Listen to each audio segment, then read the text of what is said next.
Illegal immigrants के अलावा बांग्लादेश भारत में एक और भी गंदगी फैला रहा है और जिसे साफ करने का वक्त आ चुका है। कभी आप पंखा या ट्यूबलाइट जैसे इलेक्ट्रिकल अप्लायंसेस खरीदने के लिए मार्केट जाएं और आपको किसी भारतीय ब्रांड पे मेड इन बांग्लादेश का टैग मिल जाए तो चौंकिएगा मत, क्योंकि बांग्लादेश काउंटरफीट इलेक्ट्रिकल अप्लायंसेस का एक काफी बड़ा रैकेट भारत में खड़ा कर चुका है और पिछले कई सालों से भारत के इलेक्ट्रिकल मार्केट को बांग्लादेशी मैन्युफैक्चरर्स बर्बाद करने की कोशिश कर रहे हैं। इलेक्ट्रिकल गुड्स जैसे कि सीलिंग फैंस, मोटर्स, ट्यूबलाइट या स्विचेस जैसी आमतौर पर इस्तेमाल होने वाली चीजें मोस्टली भारतीय मैन्युफैक्चरर्स प्रोड्यूस करते हैं और पिछले कई सालों से सेक्टर में भारत मोस्टली नेट एक्सपोर्टिंग देश बना हुआ है। लेकिन हाल ही में आई कुछ रिपोर्ट्स के मुताबिक भारतीय मार्केट को बांग्लादेश में बने काउंटरफीट इलेक्ट्रिकल गुड्स से भर दिया गया है और कंज्यूमर्स को धोखे में रखने के लिए भारतीय ब्रांड्स के नाम से बांग्लादेशी प्रोडक्ट्स से काफी बड़े डिस्काउंट के साथ भारतीय मार्केट में बेचे जा रहे हैं और कई बार तो इन प्रोडक्ट्स को मेड इन इंडिया की बैजिंग के साथ भी कंज्यूमर्स को बेचा जाता है। भारत के इलेक्ट्रिकल इक्विपमेंट मार्केट की वैल्यू अराउंड $59 बिलियन के आसपास है और इसमें से भारत अराउंड $32 बिलियन का प्रोडक्शन खुद से करता है।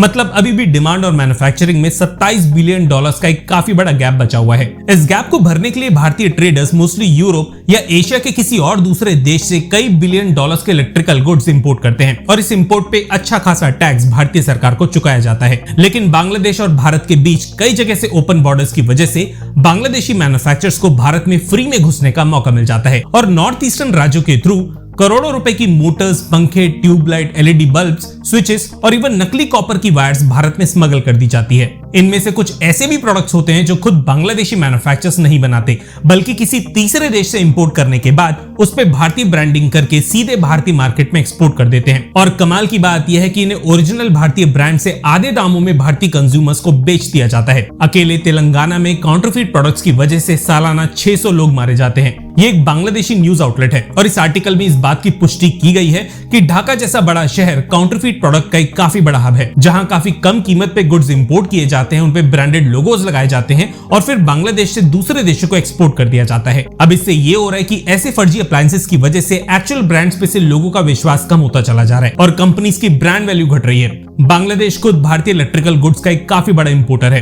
और कई भारतीय ब्रांड्स बांग्लादेशी मार्केट को भारत में बने प्रोडक्ट्स एक्सपोर्ट करती हैं और ये वैल्यू अराउंड $1.3 बिलियन तक है। दिक्कत यह है कि सेम चैलेंज भारतीय कंपनीज को बांग्लादेशी मार्केट में भी फेस करना पड़ रहा है और बांग्लादेश नहीं बल्कि दुनिया के कई देशों में जहां ऑलरेडी भारतीय कंपनीज का एक वेल एस्टैब्लिश्ड मार्केट है, ऐसे देशों में भी ये फेक प्रोडक्ट्स भारतीय ब्रांड्स के नाम से बेचे जा रहे हैं। एक एस्टिमेट के मुताबिक ऐसे काउंटरफीट प्रोडक्ट्स की वजह से भारतीय कंपनीज को ओवरऑल 10,000 करोड़ रुपए का नुकसान सालाना होता है और ये पैसा सीधा सीधा बांग्लादेशी लोगों की जेब में जाता है। देखिए, बांग्लादेश खुद इलेक्ट्रिकल अप्लायंसेस का एक काफी बड़ा मैन्युफैक्चरर है और ऑलरेडी कई देशों को इलेक्ट्रिकल अप्लायंसेस का एक्सपोर्ट करता है। अब क्योंकि इन देशों में बांग्लादेश को ड्यूटी फ्री एक्सेस मिला हुआ होता है, इसलिए बांग्लादेशी प्रोडक्ट्स भारतीय प्रोडक्ट्स के कंपैरिजन में ज्यादा कंपिटिटिव होते हैं। अच्छी बात यह है कि भारत में बांग्लादेश से बड़ा मैन्युफैक्चरिंग बेस होने की वजह से कॉस्ट ऑफ मैन्युफैक्चरिंग काफी कम हो जाती है, इसलिए दूसरे देशों में बांग्लादेशी कॉम्पिटिटिव एज काफी कम हो जाती है। ऐसे देशों में भी जब बांग्लादेशी काउंटरफीट प्रोडक्ट्स भारतीय नाम से बिकते हैं, तब यहाँ भी भारतीय ब्रांड्स का नाम खराब होता है और इवेंचुअली लोग भारत की बजाय किसी और देश में बने प्रोडक्ट्स को ज्यादा प्रेफर करते हैं। हाल ही में बांग्लादेश के साथ लगे बॉर्डर्स को बंद करने का डिसीजन इन्हीं सब चीजों को देखते हुए लिया गया है। हालांकि बांग्लादेश और भारत के बीच बढ़ रहे व्यापार को भी कुछ हद तक कंट्रोल करने की जरूरत है।